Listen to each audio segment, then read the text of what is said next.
Klizalište. Probudivši se jutros, Blanka vide da se bara zaledila. On uze klizaljke i pođe na baru. Patke krenuše za njom. Maca zamjauka. I ona bi se klizala, ali se boji hladnoće. Blanka je uzima na ruke. Kakva zabava! Evo i mene, kaže malo rumeno prase, Blanki ljubimac. Htede se klizati, ali tresnu na led. Blanka se smije. Spušta macu, uzima prasence i kliže se s njim. U podne svi su gladni.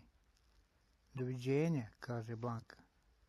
Patke zaplesaše s noge na nogu.